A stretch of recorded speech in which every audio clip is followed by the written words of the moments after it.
ধরুন আর্জেন্টিনা যদি থার্ড পজিশনের জন্য এই ম্যাচটা খেলতো, তাহলে লিওনেল মেসি সেখানটায় খেলতেন কিনা। অথবা ধরুন আপনি স্পেনের সাপোর্টার কিংবা আর্জেন্টিনা সাপোর্টার না, আপনি ফ্রান্সকে সাপোর্ট করেন বা ইংল্যান্ডকে সাপোর্ট করেন। এই যে থার্ড প্লেসের জন্য লড়াই, যেই লড়াইটা আজ মধ্যরাতে হবে, সেই ম্যাচের লড়াই নিয়ে আপনি আপনার দল ফাইনালে যেতে পারে নাই, আপনার দল হয়তো ইংল্যান্ড হয়তো ফ্রান্স, আপনি কতটুকু এক্সাইটেড? থার্ড প্লেসের যেই লড়াই, এই লড়াইটা পুরোটাই হচ্ছে শুধুমাত্র প্রাইজ মানি ডিস্ট্রিবিউশনের জন্য। মানে যেই দলটা তৃতীয় হবে তিনি চতুর্থ দলের থেকে, বা সেই দলটা চতুর্থ হওয়া দলের থেকে থার্ড পজিশনে লড়াইয়ে মুখোমুখি এই যে ম্যাচ, এই ম্যাচে পরাজিত দলের থেকে কিছু অর্থ বেশি পাবে। শুধুমাত্র তৃতীয় এবং চতুর্থ দলের অর্থের ডিস্ট্রিবিউশন, প্রাইজ মানির ডিস্ট্রিবিউশনের জন্য যেই ম্যাচের এই আর্থিক গুরুত্ব ছাড়া অন্য কোনো ইম্পর্টেন্স কোনো দিক থেকে নেই, সেই ম্যাচের ফলাফল, সেই ম্যাচের স্কোরিং, সেই ম্যাচের কোনো একটা ইন্ডিভিজুয়াল পারফরম্যান্স যদি ফাইনালের ইন্ডিভিজুয়াল পারফরম্যান্স অথবা ফাইনাল পর্যন্ত যেই দুই দল গেল সেই দুই দলের ফুটবলারদের ইন্ডিভিজুয়াল ব্যক্তিগত নৈপুণ্যের থেকে গুরুত্বপূর্ণ হয়ে দাঁড়ায়, সেটা আসলে কতটুকু যৌক্তিক।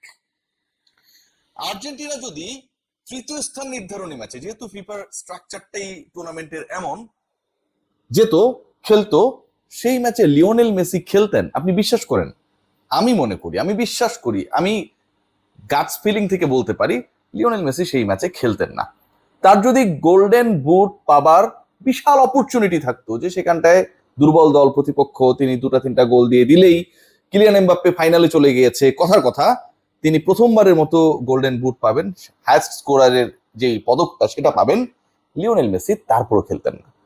কিন্তু এই থার্ড পজিশন নির্ধারণী ম্যাচে এমবাপ্পেরা ঠিকই মাঠে নামবেন, খেলবেন, কারণ লিওনেল মেসির সাথে পারফরমেন্স, ব্যক্তিগত নৈপুণ্যের জায়গায় তাদের যেমন বিশাল পার্থক্য রয়েছে, গ্রেটনেসের জায়গায় যেমন বিশাল পার্থক্য রয়েছে, ঠিক তেমনি ব্যক্তিত্বের জায়গায় লিওনেল মেসি তো আর এমনি এমনি লিওনেল মেসি না। লিওনেল মেসি যে এবারে টুর্নামেন্টে 8 গোল করেছে, 4টা অ্যাসিস্ট করেছে, এখন পর্যন্ত গোল্ডেন বুটের লড়াইয়ে সবচেয়ে বেশি এগিয়ে থাকা ফুটবলার তিনি।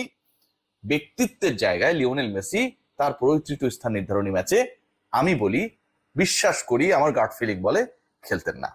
এখন এরকম একটা ম্যাচ, যেই ম্যাচটা একটু আগে যেমনটা বলছিলাম যে পুরোটাই হচ্ছে আর্থিক ডিস্ট্রিবিউশন নিয়ে অথবা বন্টন নিয়ে, মানে একটা সমাধানের পথ হিসেবে বিবেচিত হবে, এবং এই ম্যাচের অন্য কোনো গুরুত্ব নেই। আপনি গ্রুপ পর্বের ম্যাচের গুরুত্ব রয়েছে, আপনি রাউন্ড অফ 32 তে যাবেন, রাউন্ড অফ 32 ম্যাচের গুরুত্ব রয়েছে, কারণ ওখানকার উইনার রাউন্ড অফ 16-এ যাবে, এরপরে রাউন্ড অফ 16-এ যারা খেলবে তারা কোয়ার্টার ফাইনালসে যাবে, উইনাররা দেন সেমিফাইনাল দেন ফাইনাল। থার্ড পজিশনের যে ম্যাচ, এই ম্যাচের তো আসলে নৈপুণ্যেরও কোনো ভ্যালু নেই, এবং এখানে ভালো করলে কোনো দল ফাইনালেও যেতে পারবে না, অথবা পরের বিশ্বকাপে সেই দলটা নিশ্চিতভাবে খেলবে, তৃতীয় বা চতুর্থ হয়েছে সেই কারণে আইসিসি একটা ফিফা একটা বিশেষ অনার করবে তাদেরকে, ব্যাপারটা কিন্তু তা না। তারপরেও সেই ম্যাচের যেই ম্যাচের ফলাফল আসলে খুব বেশি গুরুত্বপূর্ণ না, শুধুমাত্র টাকা পয়সা ডিস্ট্রিবিউশন ছাড়া, সেই ম্যাচে যদি আপনি ভালো পারফর্ম করেন, আপনি ফাইনালে যারা নিয়ে গেল, এবং এই থার্ড এন্ড ফোর্থ পজিশনের জন্য যে দুই দল খেলবে তাদেরকে হারিয়েই তো দুইটা দল ফাইনালে গেছে, স্পেন আর আর্জেন্টিনা। সেই ম্যাচের থেকে এই ম্যাচের গুরুত্ব, যদি কেউ গোল করে ফেলে দুটা তিনটা বেশি হয়ে যায়, এটা চরম বিতর্কিত, চরম অন্যায্য, চরম অন্যায়। লিওনেল মেসি যেই ম্যাচটা খেলতে নামবেন, অথবা স্পেনের ফুটবলাররা যেই ম্যাচে খেলতে নামবেন, সেই ম্যাচে ফাইনাল হবার আগ পর্যন্ত যেই দলগুলো আসলে বাদই পড়ে গেছে তারাও তাদের কম্পিটিটর থার্ড পজিশনের যে ম্যাচে তারা মাঠে নামবেন, টোটালি অযৌক্তিক। লিওনেল মেসির দলকে নিয়ে যে আলোচনাটা হওয়া দরকার, সেটা আরেকটা খুব গুরুত্বপূর্ণ পয়েন্ট অফ ভিউ থেকে আমার কাছে মনে হয় ডিসকাশন করা দরকার। আপনারা সবাই জানেন যে আপকামিং যে ফাইনাল, সেটা is going to be all Spanish final, এবং এই যে অল স্প্যানিশ ফাইনাল মানে দুই দলের ফুটবলাররা স্প্যানিশ ভাষায় কথা বলবে। ফুটবল ইতিহাসে 96 বছরের যে ঐতিহ্য বা ইতিহাস, সেখানটায় কখনো বিশ্বকাপে একই ভাষাভাষীর দুটা দল একসাথে কখনোই খেলে নাই, যে হিস্ট্রিটা এখানটায় হচ্ছে। আবার এমন একটা হিস্ট্রি যেখানটায় হচ্ছে Barcelona versus Barcelona, Spain versus Spain. বার্সেলোনার 8 জন ফুটবলার ফাইনালে মাঠে নামবে, এবং সেই 8 জনের ফুটবলারের 8 জনই হচ্ছে স্পেনের হয়ে খেলবে। আটলেটিকো মাদ্রিদের সংখ্যাটা আরো বেশি, 9 জন ফুটবলার মাঠে নামবে, স্প্যানিশ লিগে যারা খেলেন, সেই স্প্যানিশ লিগে খেলা ফুটবলারদের 17 জন ফুটবলার মাঠে নামবেন ফাইনালে। আর এই অল স্প্যানিশ ফাইনালটায় মাঠে নামার আগে লিওনেল মেসিও তার রোলের জায়গায় একটা ভিন্ন ক্যারেক্টার হতে পারতেন। আমি একটু আপনাদের রিকল করাতে চাই সকাল সকাল আলোচনা, যে 20 বছর আগে, এখন থেকে প্রায় 2 দশক আগে, লিওনেল মেসি যখন সেই হরমোন জনিত সমস্যায় পড়লেন, লামেসিয়ার পার্ট চুকিয়ে যখন তিনি মোটামুটি বার্সেলোনার মানে মূল দলে থিতু হওয়ার একটা অবস্থায় চলে গেলেন, লিওনেল মেসি যখন সুপারস্টার হয়ে উঠছেন, ঠিক তখনই স্পেনের নাগরিকত্ব তিনি পেয়েছিলেন।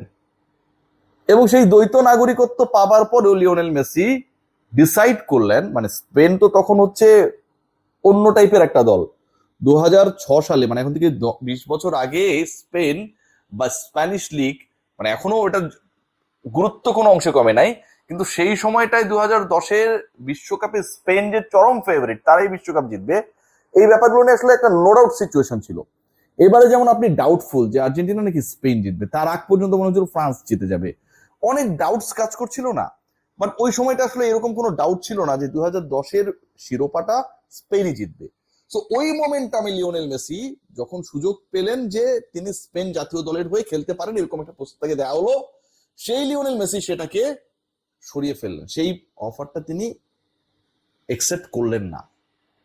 সেই মেসি 20 বছর পরে যখন তিনি স্পেন ছেড়েছেন, বার্সেলোনা ছেড়েছেন এবং ইউএসএ তে ইন্টার মায়ামিতে গিয়ে থিতু হওয়ার চেষ্টা করেছেন, কেঁদে বিদায় নিয়েছেন তার প্রিয় ক্লাব বার্সেলোনা থেকে, পিএসজি হয়ে দেন হচ্ছে তার নতুন ঠিকানা হয়ে উঠেছে, স্বপ্ন পূরণের সবচেয়ে বড় জায়গা হয়ে উঠেছে ইন্টার মায়ামি। ঠিক তখন তিনি সে স্পেনের বিপক্ষেই নামছেন, যেখানে তার ক্যারিয়ার শুরু হয়েছে, যেখানকার নাগরিকত্ব তাকে অফার করা হয়েছিল, যেই জাতীয় দলের হয়ে তাকে খেলার প্রস্তাব দেওয়া হয়েছিল এবং খেললে তিনি 2010-এই বিশ্বকাপ জিতে যেতে পারতেন। সেই লিওনেল মেসি স্পেনের বিপক্ষে নামছে। So it's going to be, আমার কাছে মনে হয়, অনেক বেশি ইমোশনাল এবং অনেক বেশি আসলে রেভেঞ্জ নেওয়ারও একটা জায়গা। কারণ যেভাবে স্পেন লিওনেল মেসি ছেড়ে এসেছিলেন, ভালোবাসার জায়গা ডেফিনেটলি থাকবে, কিন্তু ওই কষ্টটাকে তো আসলে অস্বীকার করার কোনো সুযোগ নেই। বার্সেলোনার সাথে তার যে অভিমানের সম্পর্ক, সেটাকে অস্বীকার করার কোনো সুযোগ নেই। এবং সেই অভিমানের সম্পর্কে সম্পর্কিত লিওনেল মেসি যখন ফাইনালে নামবে, তখন স্পেনের 8 জন ফুটবলার ওই বার্সেলোনার। সো লিওনেল মেসির সামনে একটা নতুন কিছু করার হাতছানি। Let's see what happen. তবে ওই তৃতীয় স্থান নির্ধারণী ম্যাচ নিয়ে আসলে বিরক্তির আমার সীমা নেই, যে ম্যাচের কোনো ভ্যালু নেই শুধুমাত্র অর্থের বন্টন ছাড়া। সেখানকার পারফরমেন্স যদি ফাইনালকে প্রভাবিত করে বা ফাইনালের পারফরমারদেরকে প্রভাবিত করে, এর থেকে দুঃখজনক আর কি হতে পারে?